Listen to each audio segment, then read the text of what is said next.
بسم الله الرحمن الرحيم إن الحمد لله نحمده ونستعينه ونستغفره ونعوذ بالله من شرور أنفسنا ومن سيئات أعمالنا من يهده الله فلا مضل له ومن يضلل فلا هادي له وأشهد أن لا إله إلا الله وحده لا شريك له وأشهد أن محمدا عبده ورسوله أما بعد. Excusez-moi donc pour ce retard car j'ai eu un imprévu et je ne pouvais pas faire cours avant, mais alhamdoulilah, les deux cours sont maintenus. Nous faisons maintenant cours les 4 règles, Inch'Allah, l'avant-dernier cours, bi'idhnillah. Et après, nous ferons une petite pause de 5 minutes et nous attaquerons Tafsir, Surat Quraysh, qui sera un cours très court, Inch'Allah, une dizaine de minutes, pas plus. Bismillah ar-Rahman ar-Rahim. Donc là, aujourd'hui, nous allons voir la troisième règle. Troisième règle, qui est assez longue, mais si on ne peut pas la finir, nous la finirons demain, bi'idhnillah. Mais demain, le cours demain, Kitab al-Tawhid sera maintenu. Demain, Kitab al-Tawhid, Bab al-Nushra, il sera maintenu. Et si on ne finit pas aujourd'hui, nous finirons demain. Donc, demain, peut-être qu'il y aura 3 cours. Mais je ferai tout pour finir aujourd'hui, car j'aimerais bien faire une révision des Médines demain. Mohamed, tu voulais lire le matin? نعم. Bismillah. الحمد لله رب العالمين والصلاة والسلام على نبينا محمد وعلى آله وصحبه أجمعين. قال محمد بن عبد الوهاب رحمه الله تعالى في كتابه القواعد الأربع: القاعدة الثالثة: أن النبي صلى الله عليه وسلم ظهر على أناس متفرقين في عبادتهم، منهم من يعبد الشمس والقمر، ومنهم من يعبد الملائكة، ومنهم من يعبد الأنبياء والصالحين، ومنهم من يعبد الأشجار والحجر، وقاتلهم رسول الله صلى الله عليه وسلم ولم يفرق بينهم. والدليل قوله تعالى: وقاتلوهم حتى لا تكون فتنة ويكون دين كله لله. فالدليل الشمس والقمر قوله تعالى: ومن آياته الليل والنهار والشمس والقمر لا تسجدوا للشمس والقمر واسجدوا لله الذي خلقهن إن كنتم إياه تعبدون. والدليل الملائكة قوله تعالى: ويوم يحشرهم جميعا ثم يقول للملائكة أهؤلاء إياكم كانوا يعبدون قالوا سبحانك أنت ولينا من دونهم بل كانوا يعبدون الجن أكثرهم بهم مؤمنون. والدليل الأنبياء قوله تعالى: وإذ قال الله يا عيسى ابن مريم أأنت قلت للناس اتخذوني وأمي آلهين من دون الله قال سبحانك ما يكون لي أن أقول ما ليس إلا بحق. والدليل الصالحين قوله تعالى: قل ادعوا الذي زعمتم من دونه فلا يملكون كشف الضرب عنكم ولا تحويلا أولئك الذي يدعون يبتغون إلى ربهم الوسيلة أيهم أقرب ويرجون رحمته ويخافون عذابه إن عذاب ربك كان محظورا. والدليل الأشجار والحجار قوله تعالى: أفرأيت اللات والعزى ومنواة الثالثة الأخرى. وحديث أبي وقد الليثي رضي الله عنه قال: خرجنا مع رسول الله صلى الله عليه وسلم إلى حنين ونحن حداثاء عهد بكفر وللمشركين سدرات يعكفون عندها وينطون بها أصلحاتهم يقال لها ذات أنواط. فمررنا بسدرات فقلنا يا رسول الله اجعل لنا ذات أنواط كما لهم ذات أنواط. فقال رسول الله صلى الله عليه وسلم: الله أكبر إنها سنن. قلتم والذي نفسي بيده كما قالت بنو إسرائيل لموسى اجعل لنا إلها كما لهم آلهة. Jazakallahu khair. Donc là, la traduction, la troisième règle.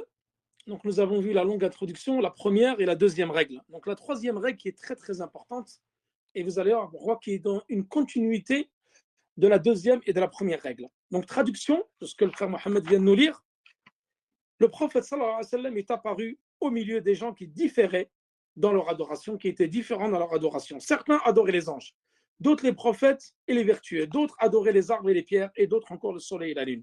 Or, le messager d'Allah, sallallahu alayhi wa sallam, les a combattus sans faire de distinction entre eux. La preuve est dans la parole d'Allah subhanahu wa ta'ala. Combattez-les jusqu'à ce qu'il n'y ait plus d'idolâtrie et que tout culte soit rendu uniquement à Allah subhanahu wa ta'ala. Le butin, Al-Anfal, verset 39. La preuve relative dans l'adoration du soleil et de la lune est la parole suivante. Ensuite, nous lirons chaque dalil au fur et à mesure que nous expliquerons les adillah. Parmi ces signes, il y a la nuit et le jour. Le soleil et la lune, ne vous prosternez pas ni devant la lune, ni devant le soleil, ni devant la lune, mais prosternez-vous devant celui qui les a créés, c'est lui que vous adorez vraiment. Ça, c'est de l'Illah, rappelez-vous, nous l'avons déjà vu dans Kitab al-Tawhid. Donc là, ensuite, nous lirons les autres adillah. Bon, même si elle est un peu longue, c'est pas grave, au moins nous essaierons de la finir aujourd'hui pour que samedi, nous ferons le dernier cours. La 4e règle, samedi, elle est vraiment très courte. C'est-à-dire, même si je n'ai pas fini aujourd'hui, nous finirons samedi et non demain, parce que demain, il y a Kitab al-Tawhid, il y a Tafsir et peut-être une révision du tome 1 de Médine. Donc, au pire des cas, la règle numéro 4, elle va être très très courte. Donc, nous finirons samedi. Donc là, l'auteur, Cheikh Mohammed ibn Abdel Wahhab, rahimahullah, il dit que le prophète sallallahu alayhi wa sallam est apparu à des gens, c'est-à-dire aux Qurayshites, qui adoraient différentes divinités. Et là, en fin de compte, le cœur de cette règle-là, la première règle, c'est quoi? Nous avons dit, c'est que ceux qui ont uniquement cru en Allah subhanahu wa ta'ala, en Tawhid al-Rububiyya, l'unicité de la Seigneurie, ceux-ci ne les a pas fait rentrer dans l'islam. Et le prophète sallallahu alayhi wa sallam les a combattus. Ils n'étaient pas considérés comme musulmans. Deuxième règle, rappelez-vous, nous avons dit que c'était quoi la deuxième règle? C'était qu'ils prenaient des intermédiaires pour adorer Allah subhanahu wa ta'ala. C'est-à-dire, ils prenaient des intercesseurs et prenaient des intermédiaires pour les rapprocher. Ils disaient ces divinités-là que les Qurayshites prenaient pour intermédiaire, c'était uniquement pour les rapprocher d'Allah subhanahu wa ta'ala. Et cela les a quand même fait tomber dans le shirk. Et pour autant, ce n'étaient pas des musulmans. Car tu peux adorer Allah subhanahu wa ta'ala, mais tu adores quelqu'un d'autre avec lui, cela ne fait pas de toi un musulman, mais ça te fait sortir de l'islam. D'où Cheikh Mohammed ibn Abdel Wahhab, ce qu'il a voulu montrer dans cette qaïda, c'est le danger du shirk. Le danger du shirk est l'ambiguïté que les anciens politistes ou les nouveaux politistes de cette communauté ont en disant, mais eux, ils adoraient des idoles. Mais nous n'adorons pas des idoles. Nous allons demander aux pieux d'intercéder en notre faveur. Nous allons invoquer les pieux. Donc ça, c'est min abtal ash-shubuhat. C'est-à-dire parmi les plus grandes ambiguïtés qui véhiculent les gens du faux, de l'innovation et de l'égarement, parmi les politistes de cette communauté, en disant, nous n'adorons pas ces pieux, nous n'adorons pas les idoles et les statues, mais nous allons uniquement voir les pieux et les morts en les invoquant pour nous rapprocher d'Allah subhanahu wa ta'ala. Et le prophète sallallahu alayhi wa sallam n'a fait aucune distinction entre eux, entre ceux qui adorent la lune, le soleil, ceux qui adorent les anges, ceux qui adorent le prophète, ceux qui adorent les pieux, ceux qui adorent les arbres et les pierres. Et tous ont combattu le prophète sallallahu alayhi wa sallam sans aucune distinction. Et cela montre que le shirk n'est pas un seul. Le shirk est de différents types. Nous avons vu qu'il y avait le grand et le petit dans l'introduction, mais là on parle uniquement du grand shirk, celui qui fait sortir de l'islam. Et que ce shirk, il est varié. Il est varié, il est nombreux. Car tu peux adorer une statue comme étant le shirk, et tu peux aller invoquer le mort, tu vas commettre du shirk al-akbar, tu peux aller égorger une poule sur la tombe d'un mort, c'est du politisme majeur. Tu peux porter une amulette dans ta main et en croyant que c'est elle qui va te faire du bien et qui peut te repousser un mal, ou tu la portes parce qu'elle a des conséquences sur l'univers, etc., comme nous l'avons déjà vu, et cela fait partie de la mécréance et du shirk majeur. Et ce n'est pas simplement le fait de la porter et de croire que c'est une cause pour repousser le mal ou attirer un bienfait. Non, c'est croire que réellement elle a une influence sur l'univers, sur la création, sur la tournure des événements. Donc il y a différents types de politisme majeur et que tu fasses celui-là ou un autre, les conséquences c'est les mêmes. C'est-à-dire ça va te faire sortir de l'islam et tu ne seras pas considéré comme musulman. Et le prophète sallallahu alayhi wa sallam, qu'est-ce qu'il dit? Allah subhanahu wa ta'ala dit waqatiluhum, c'est-à-dire combattez-les jusqu'à qu'il n'y ait plus de fitna. Et nous allons voir que dans cette règle-là, qu'il y a différents types d'adoration qui sont faites avec l'adoration d'Allah subhanahu wa ta'ala. Et tout ceci est du shirk majeur qui te fait sortir de l'islam. Allah subhanahu wa ta'ala, qu'est-ce qu'il dit? وَقَاتِلُوهُمْ حَتَّى لَا تَكُونَ فِتْنَةٌ وَيَكُونَ الدِّينُ كُلُّهُ لِلَّهِ. Combattez-les jusqu'à qu'il n'y ait plus de fitna et que toute la religion d'Allah subhanahu wa ta'ala lui revienne. Soit rendue uniquement à Allah subhanahu wa ta'ala. Combattez-les, c'est qui ici? C'est le polythéiste, c'est les Mécois, les Qurayshites, jusqu'à qu'il n'y ait plus d'idolâtrie. Fitna, c'est un terme qui a plusieurs sens, qui peut dire les troubles, qui peut dire la sédition, qui peut dire la tentation, mais qui peut dire aussi le shirk. Et ici, dans ce tafsir, comme il a dit l'imam Ahmed, al-fitnatu al-shirk. Donc la fitna ici, c'est quoi? C'est le polythéisme. Donc combattez-les jusqu'à qu'il n'y ait plus de polythéisme et que la religion tout entière soit rendue à Allah subhanahu wa ta'ala. Donc ceux qui disent que le polythéisme il est uniquement dans l'adoration des tombes et des statues, cela, Cheikh Mohammed ibn Abdel Wahhab, il est venu en affirmant avec des dalils, des preuves dans le Coran et dans la Sunna avec Hadith Abi Waqid al-Laythi, comme quoi le polythéisme est présent dans différents types d'adoration, comme nous allons le voir ici. Et il convient aux musulmans, aux croyants, aux monothéistes sincères d'apprendre par cœur cette règle. Ces 4 règles-là que nous allons voir, avec la 4e règle, ce sont des règles très importantes dans le tawhid. La première, je l'ai déjà citée, la deuxième également. Donc la première, qu'en fin de compte, adorer Allah subhanahu wa ta'ala ou unifier Allah subhanahu wa ta'ala avec un seul tawhid, cela ne te suffit pas à te faire rentrer dans l'islam. Et le fait d'adorer Allah subhanahu wa ta'ala et de prendre des intermédiaires pour qu'il te rapproche d'Allah subhanahu wa ta'ala, et c'est également du polythéisme, cela ne te fait pas rentrer dans l'islam puisque c'est du shirk majeur. Comme nous l'avons vu dans le cours d'avant-hier. Et cette troisième règle-là, c'est pour montrer, Cheikh Mohammed Abdel Wahhab, il a voulu amener la preuve aux gens du faux, qui est prétexte que l'idolâtrie, le polythéisme, il est uniquement restreint à l'adoration des idoles et des statues. Et lui, il est venu montrer cela, que le polythéisme, il se fait également en adorant les prophètes, en adorant les pieux, en adorant les anges, comme nous l'avons déjà vu dans le Kitab al-Tawhid, et également en adorant les arbres, les pierres, et ainsi de suite.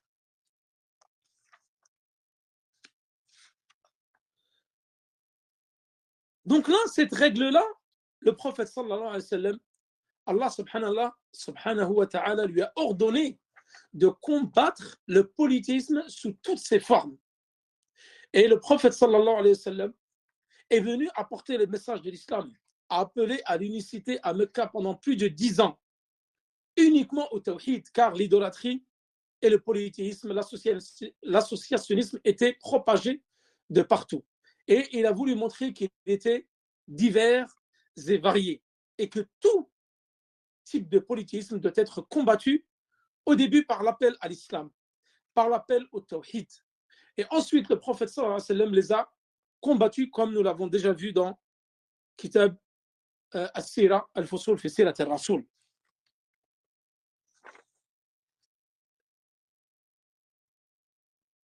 Allah subhanahu wa ta'ala dit dans le Coran وَمَنْ يُشْرِكْ بِاللَّهِ فَكَأَنَّمَا خَرَّ مِنَ السَّمَاءِ فَتَخْطَفُهُ طَيْرٌ أَوْ تَهْوِي بِهِ الرِّيحُ فِي مَكَانٍ سَحِيقٍ. Car quiconque associe à Allah, c'est comme s'il tombait du haut du ciel et que les oiseaux le happaient ou que le vent le précipitait dans un abîme très profond. Surat al-Hajj, verset 31.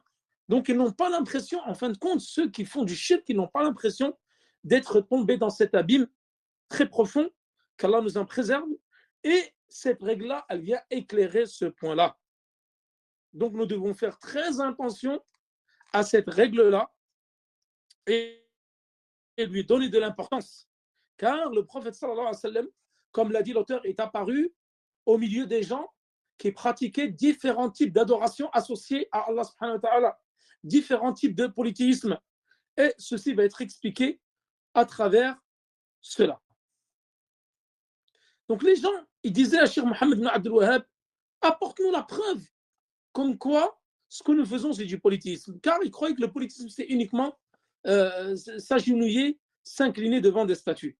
Et le Cheikh Mohammed ibn Abdul Wahhab, il a commencé par la première preuve, qui est le fait qu'il y ait des gens parmi les Arabes qui adoraient le soleil et la lune. وقال ومن آياته الليل والنهار والشمس والقمر ولا تسجدوا للشمس ولا للقمر واسجدوا لله إن كنتم إياه تعبدون واسجدوا لله الذي خلقهن إن كنتم إياه تعبدون. Parmi les signes donc, que nous avons déjà vu dans Usul al-Thalatha, il y a la nuit et le jour, le soleil et la lune. Ne vous prosternez-vous pas ou ne vous prosternez ni devant la lune, ni devant le soleil, devant la lune. Mais prosternez-vous devant celui qui les a créés, c'est-à-dire Allah subhanahu wa ta'ala, si c'est lui que vous adorez vraiment. Donc il y avait une partie de certains Arabes à l'époque de Jahiliya qui adoraient c'était des gens minoritaires bien sûr, mais ils adoraient le soleil et la lune. Et ces gens-là, donc certains adoraient le soleil et d'autres adoraient la lune.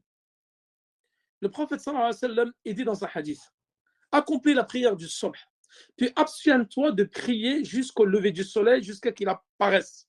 Car quand le soleil se lève, il se dresse entre les deux cornes d'un diable. Et c'est alors que les mécréants se prosternent devant lui. Ensuite, prie, car il y a des témoins et on est présent à la prière jusqu'à ce que l'ombre d'une lance se raccourcisse. Alors abstiens-toi de prier, car c'est un moment que la géhenne est attisée.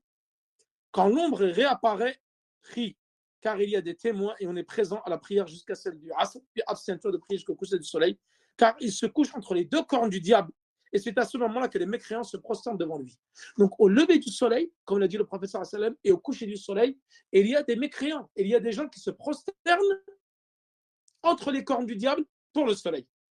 Donc ça c'est un dalil du Coran et de la Sunna, comme l'a dit Allah subhanahu wa ta'ala, comme l'a dit le prophète sallallahu alayhi wa sallam, qu'il y a des gens qui se prosternent devant la lune et qui se prosternent également devant la lune et le soleil.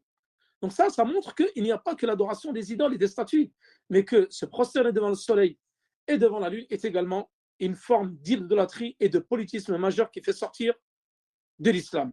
Ensuite, le prophète, l'auteur Cheikh Mohammed ibn Abdul Wahhab, il vient évoquer le deuxième dalil. وَدَلِيلُ الْمَلَائِكَةِ قَوْلُهُ تَعَالَى وَلَا يَأْمُرَكُمْ أَن تَتَّخِذُوا الْمَلَائِكَةَ وَالنَّبِيِّينَ أَرْبَابًا.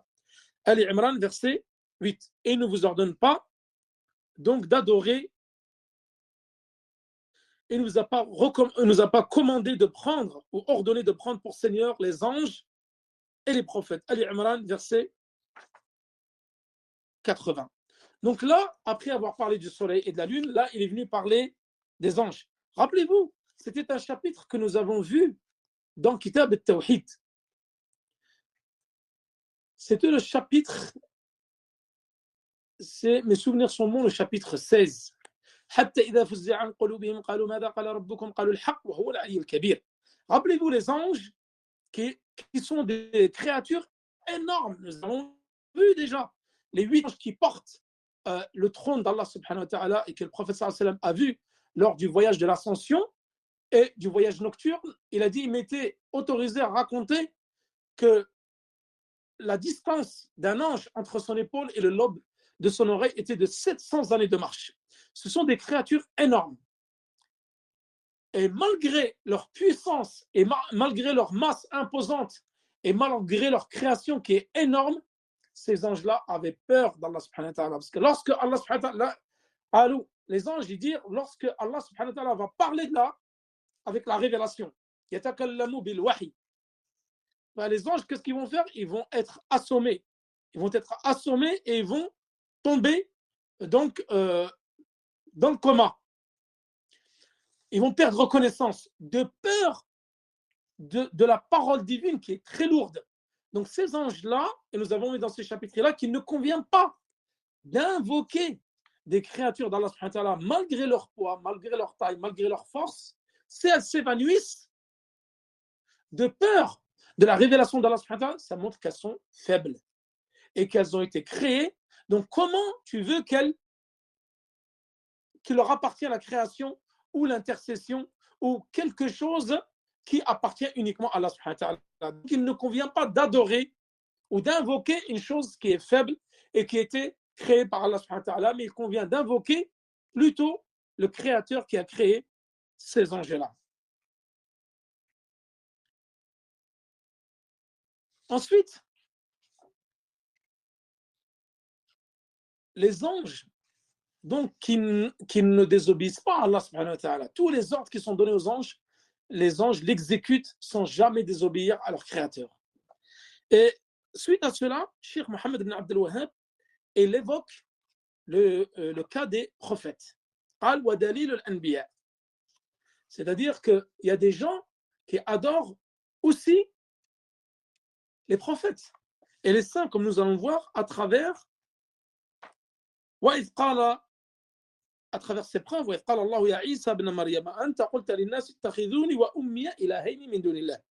Oh Isa, est-ce que c'est toi qui leur a dit, oh Isa, fils de Maryam, est-ce toi qui dis aux gens, prenez-moi ainsi que ma mère pour deux divinités en dehors d'Allah subhanahu wa ta'ala. La table servie, verset 116. Et Hacha, parce que vous savez bien que les chrétiens, An-Nasara, avaient pris Isa alayhi salam comme divinité. Ils disaient la Trinité. Ils disent la Trinité, que c'est le Fils d'Allah, wa hashakum, et ils disent c'est Allah et c'est le Saint-Esprit. Et donc le Cheikh Mohammed Abdel Wahhab, il est venu avec son... Rappelez-vous, lorsque nous avons vu à travers cette preuve, donc de Tawhid, que les Juifs disaient Uzair ibn Allah, donc ils faisaient du polythéisme, et Nasara, il disait Isa ibn Allah. Donc Allah subhanahu wa ta'ala montre à travers ces versets, les Juifs appris, étaient tombés dans l'association, et ça nous l'avons vu lorsque nous avons vu comment le polythéisme était apparu sur terre, et que parmi les enfants de Bani Israël, parmi les Juifs et les chrétiens, chacun donc pratiquait le polythéisme en disant que Uzair ibn Allah, et les chrétiens disaient que Isa ibn Allah. Et Allah subhanahu wa ta'ala lui dit, est-ce toi qui as dit aux gens, prenez ainsi que ma mère des divinités en dehors d'Allah subhanahu wa ta'ala. Et Allah subhanahu wa ta'ala, dans la suite du verset, Isa il me dit, il ne m'a pas été ordonné de dire cela. Donc cela montre qu'il y a des gens donc, qui ont adoré les prophètes, comme ils ont adoré le soleil et la lune, et comme ils ont adoré les anges, ils ont également adoré les prophètes, car et les prophètes qui a été adoré, ici en l'occurrence Isa alayhi salam. Et prenait également sa mère comme divinité, Maryam, la mère de Isa alayhi salam, et la prenait comme divinité.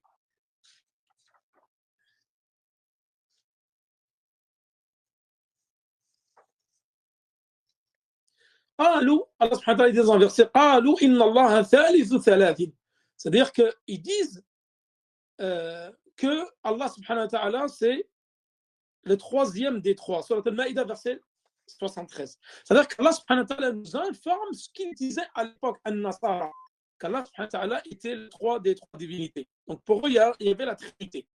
C'est que Isa et sa mère, ils disaient donc que l'adoration, selon eux, ceux qui méritaient l'adoration étaient au nombre de trois. Ils disaient Allah, Isa et sa mère. Donc ils ont adoré tous les trois. Allah, Isa et sa mère. Donc ils faisaient du polythéisme. Au temps de Isa alayhi salam, ou après sa mort, il faisait du polythéisme, comme Allah subhanahu wa ta'ala l'a dit à. Ensuite, l'auteur il ramène une native au pieux. Rappelez-vous,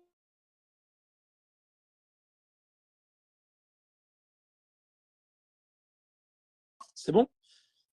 C'est bon, ça marche. Donc l'apparition du shirk sur terre, c'était quand? Les pieux.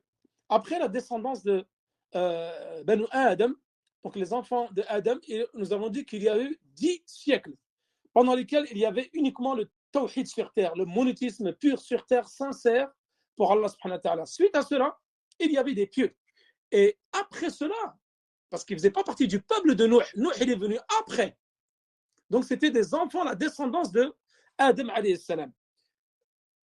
il y avait 5 pieux. Il y avait des pieux donc, qui passaient leur journée à adorer Allah subhanahu wa ta'ala. Et ces gens-là étaient très attachés aux pieux, car ils avaient la science et ils avaient l'adoration pour Allah subhanahu wa ta'ala. Suite à cela, qu'est-ce qu'il s'est passé?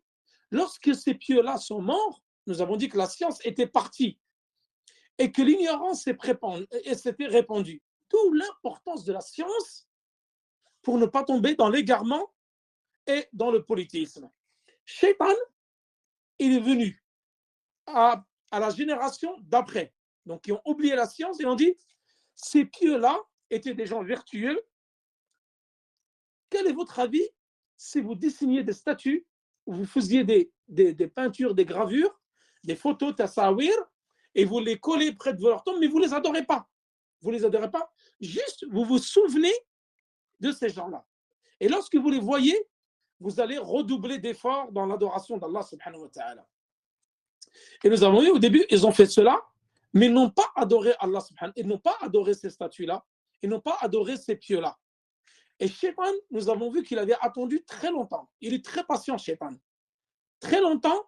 Et ensuite, petit à petit, il est venu et il a commencé, lorsque l'ignorance s'est propagée, il a commencé à les faire dévier. Et suite à cela, ils ont commencé à les adorer. Et c'est comme ça que le politisme est apparu sur terre. Donc, ils ont adoré Allah subhanahu wa ta'ala, ils ont adoré, les tombes de ces pieux. Et c'est puis, rappelez-vous, c'était comme dans Surat Nuh, وَقَالُوا لَا تَذَرُنَّ آلِهَتَكُمْ وَلَا تَذَرُنَّ وَدًّا وَلَا سُوَاعًا وَلَا يَغُوثَ وَيَعُوقَ وَنَسْرًا. C'était ces 5 pieux-là. Et avec le temps, Shaitan donc les a détournés du monothéisme et ils sont tombés dans le polythéisme. Parce que les pieux sont morts, parce que l'ignorance est apparue et la science avait disparu. Et suite à cela, Allah subhanahu wa ta'ala a envoyé Nuh alayhi salam pour les appeler au tawhid. Donc, cette parenthèse-là, et nous revenons pour le verset suivant. Qu'est-ce qu'il dit? La preuve concernant les pieux. أولئك الذين يدعون يبتغون إلى ربهم الوسيلة أيهم أقرب ويرجون رحمته ويخافون عذابه إن عذاب ربك كان محذورا. Ceux qu'ils invoquent cherchent eux-mêmes à qui mieux le moyen de se rapprocher le plus de leur Seigneur. Ils espèrent sa miséricorde et craignent son châtiment. Le châtiment de ton Seigneur est vraiment redouté. Donc ce verset est une preuve que parmi ceux à qui le prophète sallallahu alayhi wa sallam a été envoyé, certains adoraient les vertueux en dehors d'Allah subhanahu wa ta'ala. Et donc, il se rapporte à un groupe de polythéistes donc, qui adoraient les pieux en dehors d'Allah subhanahu wa ta'ala. Donc, parmi les gens du tafsir, certains disent que ce verset-là, il est descendu concernant des djinns, car il y avait des êtres humains qui adoraient les djinns. Et Allah subhanahu wa ta'ala a guidé ces djinns-là, et ces djinns-là se sont convertis à l'islam. Mais les Arabes donc, qui adoraient ces djinns ne le savaient pas. Donc les djinns, alhamdoulilah, ils ont embrassé l'islam, et ces Arabes-là, ces polythéistes, ils ont continué à adorer les djinns sans savoir qu'ils s'étaient convertis à l'islam. Donc ça, c'est c'est-à-dire qu'ils cherchent un moyen de se rapprocher le plus de leur Seigneur en passant par l'adoration des djinns. Donc Al-Bukhari rapporte donc un hadith d'après Sulayman ibn Mihran Al-A'mash qui dit, d'après Ibrahim, d'après Abu Muammar ou Abdullah, il dit des djinns étaient adorés et se sont convertis. Dans une autre version, des djinns parmi les hommes adoraient des gens parmi les hommes, adoraient des djinns. Ceux-ci ont embrassé l'islam, c'est-à-dire les djinns, et les autres sont restés attachés à leur religion, c'est-à-dire les Arabes sont restés dans leur religion qui était le paganisme et qui était l'associationnisme. Donc voilà, concernant l'explication de certains exégètes pour ce verset-là. Ensuite, le Cheikh Mohammed ibn Abdul Wahhab, il évoque le cas de l'Ashjar ou l'Ahjar. Rappelez-vous ça, nous l'avons vu, ceux qui adorent les pierres et les arbres. Nous l'avons vu exactement, si mes souvenirs sont bons, dans le chapitre 9. Donc le chapitre 9 de Kitab al-Tawhid. Voilà, exactement, chapitre 9. Babun man tabarraka bi shajaratin aw hajarin wa nahwihima. Et vous avez exactement le même verset du Coran et le même hadith. C'est-à-dire que le Cheikh Mohammed ibn Abdul Wahhab, il a évoqué ce verset-là et ce hadith dans le chapitre 9 de Kitab al-Tawhid que nous avons expliqué longuement et ici dans Qawaid Arba'a. C'est-à-dire l'adoration, la preuve de l'adoration concernant les arbres et les pierres. Que pensez-vous cependant Al-Lat ou Al-Uzza ou Manat, cette autre troisième divinité? Ensuite, nous allons parler du hadith de Abi Waqid al-Laythi. Rappelez-vous, nous avons dit que Al-Awthan, ces trois idoles-là, Al-Lat ou Al-Uzza ou Manat, c'était les trois divinités les plus importantes qui étaient adorées par les Qurayshites, les Arabes de Mecca. Al-Lat, l'une des plus importantes idoles qu'adoraient les Arabes de Quraysh, Al-Lat, nous avons dit que le nom était dévié de Ism al-Jalala, c'est-à-dire le nom d'Allah subhanahu wa ta'ala.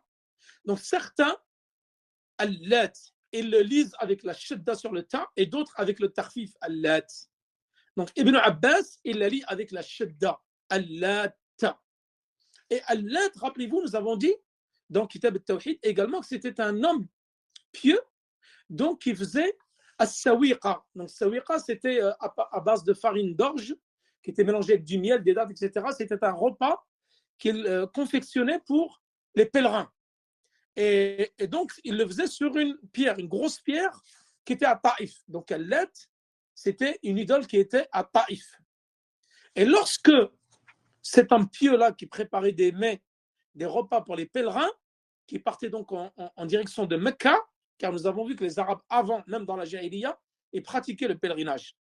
Lorsque lui, il est mort, il a été enterré à côté de ce gros rocher. Et ensuite, sa tombe a été adorée. Et avec le temps, l'adoration, elle a été décalée et elle s'est propagée au rocher qui était à côté de la tombe de cet homme pieux-là.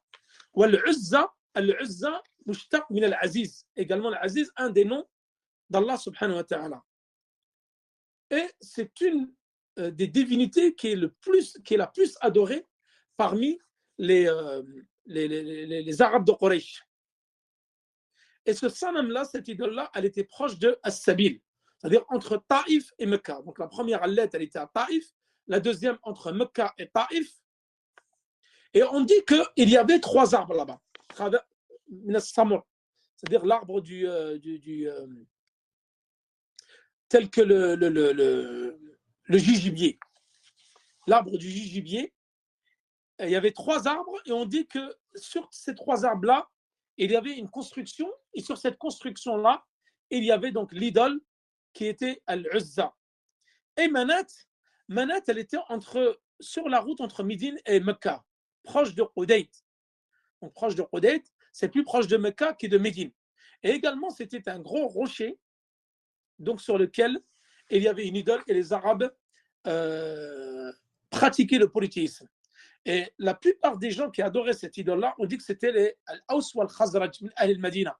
Rappelez-vous, lorsque le prophète sallallahu alayhi wa sallam est arrivé à Médine après l'émigration, il y avait deux tribus, Al-Aws wal Khazraj. Donc avant l'avènement de l'islam, c'était ces deux tribus-là à Médine qui adoraient énormément Manat. Donc ces trois idoles-là étaient appelées par les Arabes par des noms féminins, car ils prétendaient que ces idoles-là, c'est-à-dire ils l'associaient dans l'adoration à Allah subhanahu wa ta'ala. Et rappelez-vous, comme nous l'avons vu dans la deuxième règle, c'est qu'ils adoraient Al-Lat ou Al-Uzza ou Manat en disant que ça nous rapproche d'Allah subhanahu wa ta'ala. C'est juste des intermédiaires entre nous et Allah subhanahu wa ta'ala. Et ensuite, nous allons passer donc au dernier hadith de Abi Waqid al-Laythi que nous avons déjà vu dans le chapitre 9 et nous finirons par cela. Donc ces trois divinités-là, Ibn Kathir, lui, dans le tafsir par rapport à ce verset-là,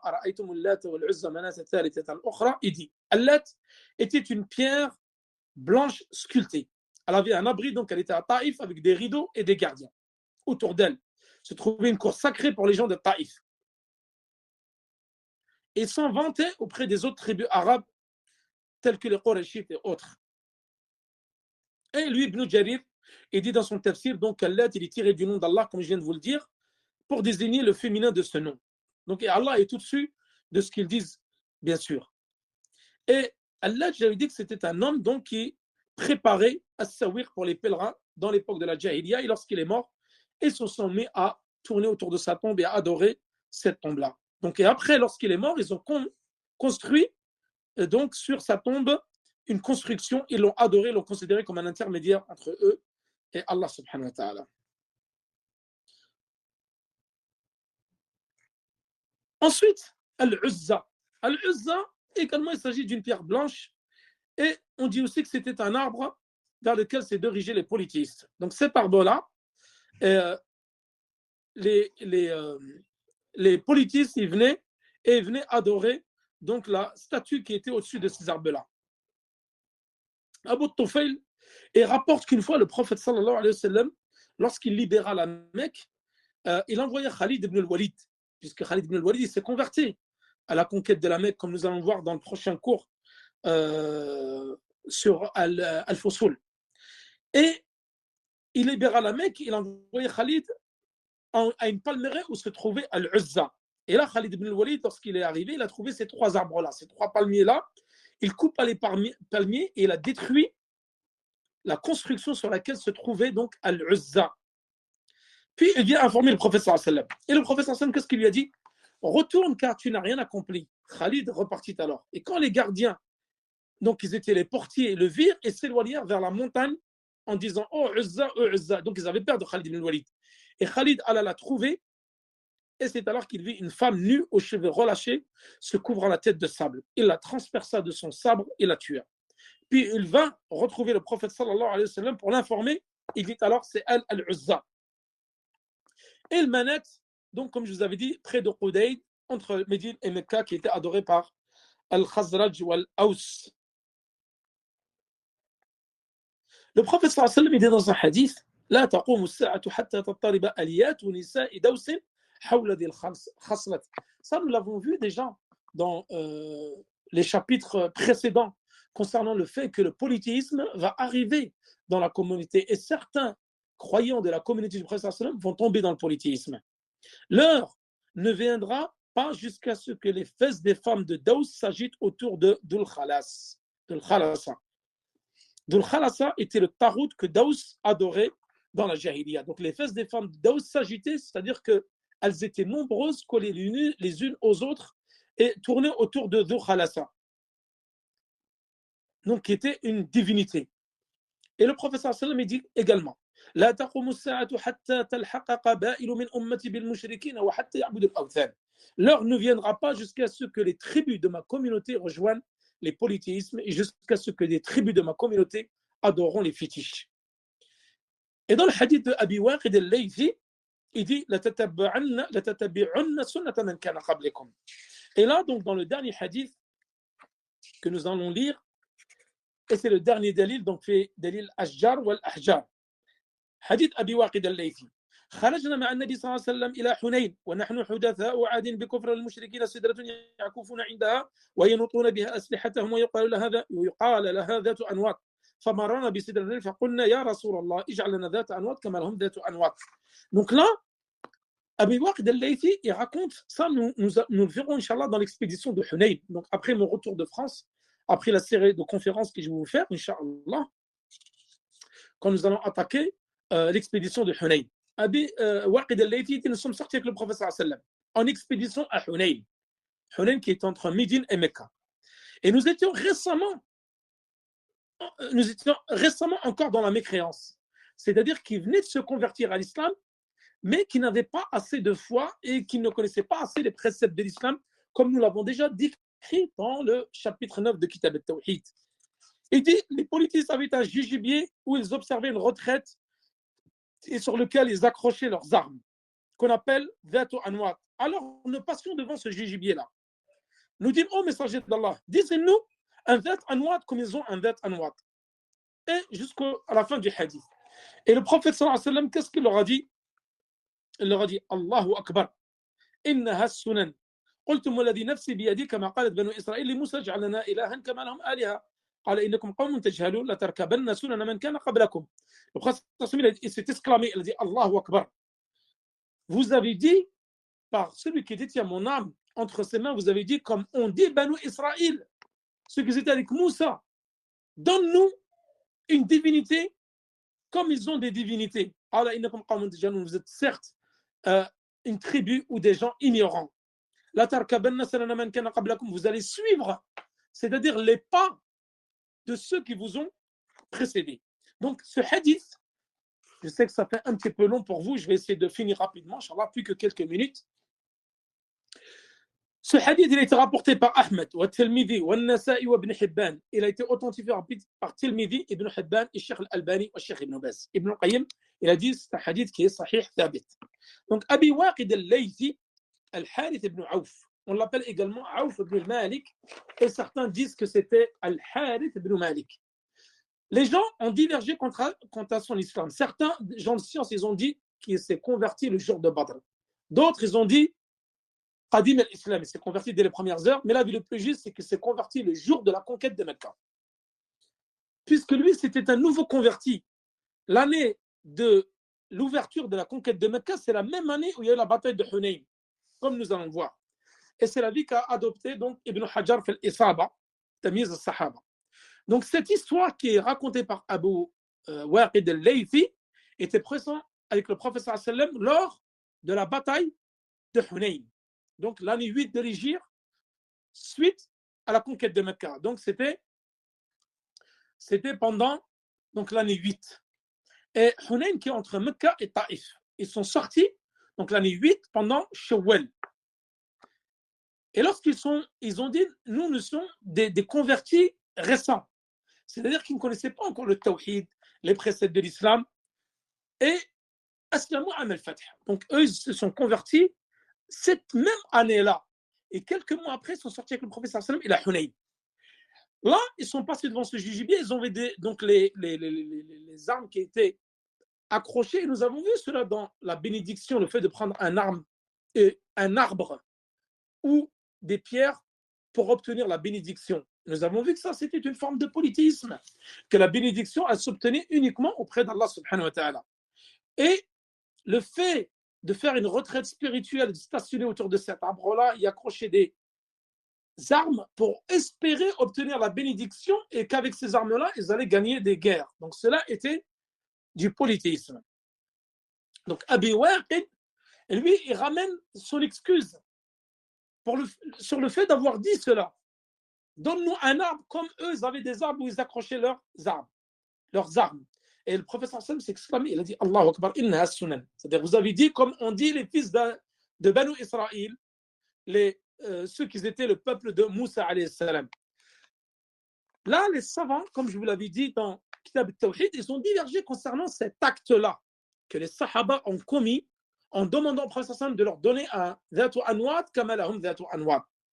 Comme les peuples de Moussa, ils avaient demandé que Moussa leur donne une divinité comme les autres avaient une divinité.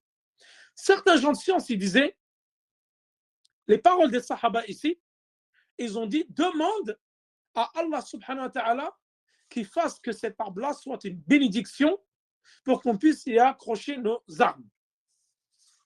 Et ça, c'est l'avis qu'a adopté Cheikh Mohammed bin Abdul Wahhab dans Ad-Durar As-Saniya, qui est une encyclopédie de 16 mujallad, qui retrace toutes les paroles, les fatwas de Cheikh Mohammed bin Abdul Wahhab, de ses enfants, ses petits-fils et tous les savants de Najd jusqu'au siècle dernier.